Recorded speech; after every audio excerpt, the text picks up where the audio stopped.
अगर आप लोगों को सीआरपीसी की और वीडियोस देखनी है तो आप हमारे चैनल के प्लेलिस्ट में जा सकते हैं। वहां पर हमने ऑलरेडी कई वीडियोस पहले से बना कर रखी हुई है। इस वीडियो में हम आप लोगों को आरोप के बारे में बताएंगे जो दंड प्रक्रिया संहिता के अध्याय 17 में दिया गया है। इस वीडियो में हम धारा 211 से लेकर धारा 214 तक कवर करेंगे। तो चलिए इसे प्रैक्टिकल वे में समझ लेते हैं। आपके स्क्रीन के ऊपर एक आरोप पत्र का स्क्रीनशॉट है। प्राइवेसी कारणों से जज अभियुक्तों का नाम, उनका पता हमने इरेज कर दिया है, लेकिन ये आप लोगों को समझने के लिए पर्याप्त है। आरोप में सबसे ऊपर न्यायालय का नाम रहेगा। किस जज की उपस्थिति में ये आरोप लगा है उस जज का नाम रहेगा, नाम बनाम रहेगा, धारा रहेगा, थाना और अपराध संख्या को मेंशन किया गया है। नीचे आरोप लिखा गया है जिसमें मैं के बाद जज का नाम, अपर सत्र न्यायाधीश न्यायालय संख्या 3, उसके बाद जिला लिखा गया है। आप अभियुक्तगण, मान लीजिए 3 अभियुक्त हैं। आप अभियुक्तगण ABC को निम्नलिखित आरोपों से आरोपित करता हूँ। प्रथम यह कि दिनांक 11/8/2011 को समय लगभग 7 बजे सुबह, स्थान ग्राम थाना जिला हमने प्राइवेसी कारणों के नाते इरेज कर दिया है।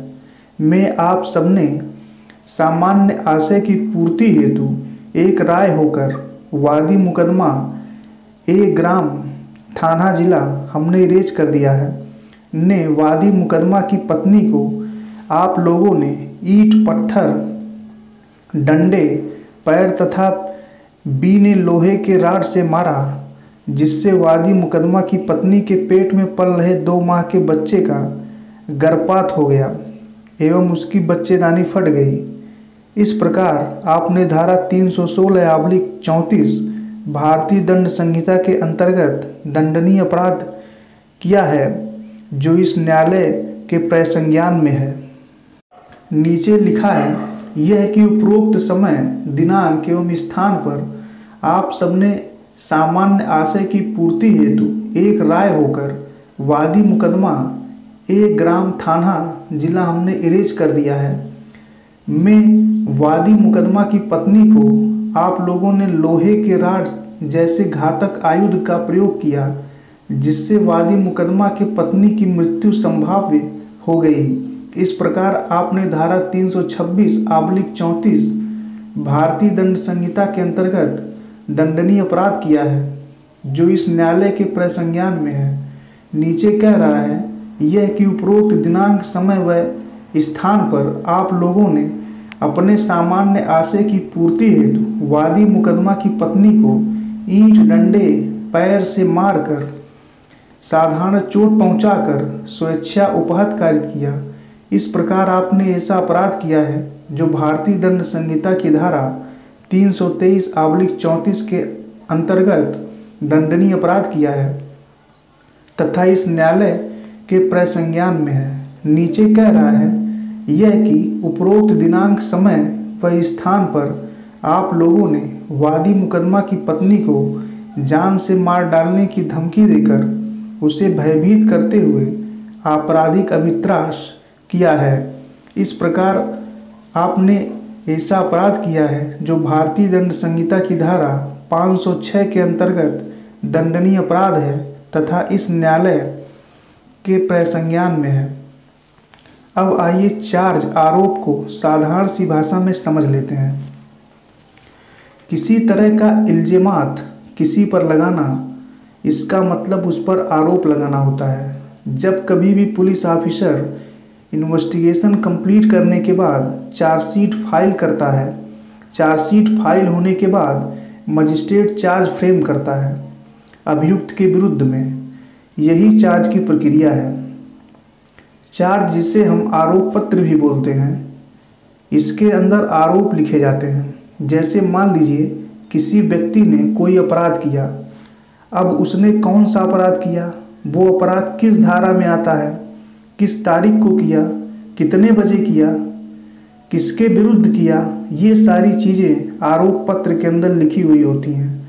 इस आरोप को लिखने का मतलब ये होता है जो आरोपी है उसको एक रीजनेबल नोटिस दी जा सके, जिससे वो ये जान सके कि हमारे विरुद्ध किन किन मामलों में आरोप लगे हैं, वो अपराध किन किन धाराओं में जाती है। अब आइए जान लेते हैं धारा 211 क्या डील करती है। धारा 211 कंटेंट्स ऑफ चार्ज के बारे में डील करती है। आरोप में क्या क्या अंतर्वस्तु है इसके बारे में बताती है। धारा 211 कहती है चार्ज के अंदर जो अपराध लिखा जाएगा उस अपराध का अगर कोई स्पेसिफिक नाम है तो उसका नाम लिखा जाएगा। अगर किसी ने उपहत कारित किया तो उपहत लिखा जाएगा।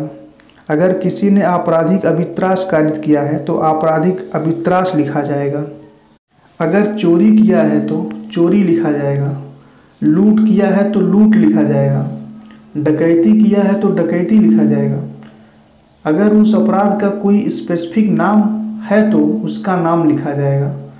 अगर मान लीजिए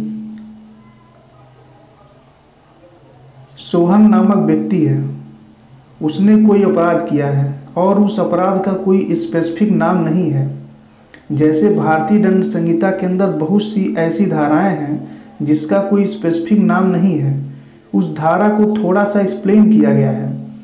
अगर इस तरीके का कोई अपराध है तब उस हिसाब से उसकी परिभाषा लिखी जाएगी ताकि आरोपी को पता चल सके कि उसके ऊपर कौन सा आरोप लगाया गया है।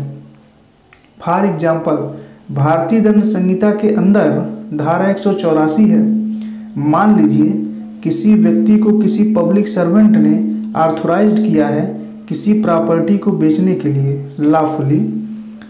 अब उसके अंदर सोहन आके उसको रोकता है कि तुम ना बेचो, किसी तरीके का व्यवधान उत्पन्न करता है, तब उस दशा में इस अपराध का तो कोई स्पेसिफिक नाम नहीं है।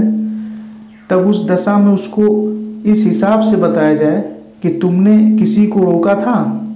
जब कोई व्यक्ति किसी चीज़ को बेच रहा था उसको एक पब्लिक सर्वेंट ने ऑथराइज्ड किया था बेचने के लिए, तो इस तरीके से आरोप पत्र में यह लिखा जाएगा। आगे कह रहा है आरोप में विधि की वह धारा उल्लेखित होनी चाहिए जिसके विरुद्ध अपराध किया जाना कथित है। जैसे मान लीजिए जो अपराध है वो किसी सेक्शन के अंदर जाता होगा, जैसे मान लीजिए धारा 302 या 307 के अंदर जाता है तो वो जो सेक्शन होगा वो लिखा जाएगा। आगे कह रहा है यह तथ्य कि आरोप लगा दिया गया है इस कथन के समतुल्य है कि विधि द्वारा अपेक्षित प्रत्येक शर्त उस मामले में पूरी हो गई है। आगे कह रहा है आरोप न्यायालय की भाषा में लिखा जाना चाहिए। सुप्रीम कोर्ट और हाई कोर्ट की भाषा अंग्रेजी है। सीआरपीसी की धारा 272 में राज्य के भीतर जितनी भी कोर्ट हैं उसकी भाषा निर्धारित कर सकती है जिसमें हाई कोर्ट सम्मिलित नहीं है। हाई कोर्ट को छोड़कर राज्य सरकार राज्य के भीतर सभी न्यायालयों की भाषा निर्धारित करेगी। आगे कह रहा है मान लीजिए कोई व्यक्ति पहले दंडित हो चुका है तो उन सब चीज़ के बारे में भी आरोप में लिखा जाएगा, क्योंकि आगे जो उस पर आरोप लगाए गए हैं उस पर उसका असर पड़ सकता है। अब आइए जान लेते हैं धारा 212 क्या कह रहा है। धारा 212 समय, स्थान और व्यक्ति के बारे में विशिष्टियों के बारे में बताता है। मान लीजिए कोई अपराध हुआ है तो वह अपराध कितने बजे हुआ है, उस दिन कौन सी तारीख थी और किस जगह पे हुई थी, ये सब चीज़ें आरोप के अंदर लिखी जाएंगी।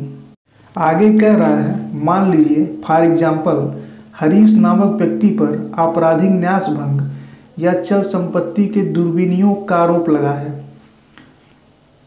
उसने 1 साल के भीतर पैसे के लेन देन से रिलेटेड कई छोटे बड़े अपराधों को अंजाम दिया है।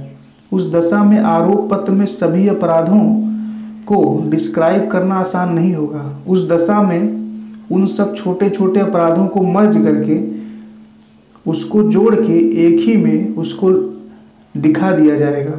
नीचे कह रहा है, परंतु ऐसी तारीखों में से पहली और अंतिम के बीच का समय 1 वर्ष से अधिक का ना होगा।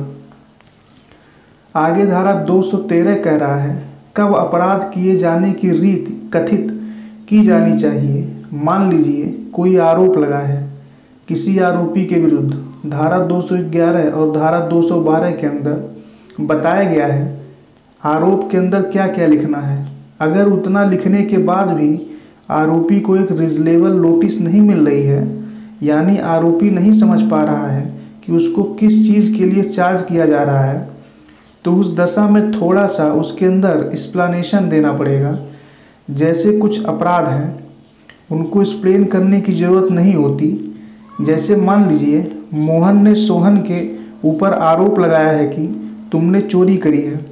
चोरी किस तरीके की है ये बताने की ज़रूरत नहीं है। मान लीजिए किसी के ऊपर ये आरोप लग रहा है कि तुमने झूठी गवाही दी है। अगर किसी के ऊपर ये आरोप लग रहा है तुमने झूठी गवाही दी है, तो उसके अंदर आपको ये चीज़ एक्सप्लेन करनी पड़ेगी कि जिसमें तुमने गवाही दी थी उसमें से कौन सा भाग झूठा था। अब आइए जान लेते हैं धारा 214 क्या कह रहा है। धारा 214 कहता है, आरोप के अंदर जो भाषा इस्तेमाल की गई है उसको उसी धारा के हिसाब से वर्णित करना पड़ेगा। जिस धारा का या विधि के अंदर वो दंडनीय है उसको उसी के हिसाब से वर्णित करना पड़ेगा। इस वीडियो में इतना ही। आशा है यह वीडियो आपके समझ में आया होगा। भगवान करे आपका दिन शुभ हो।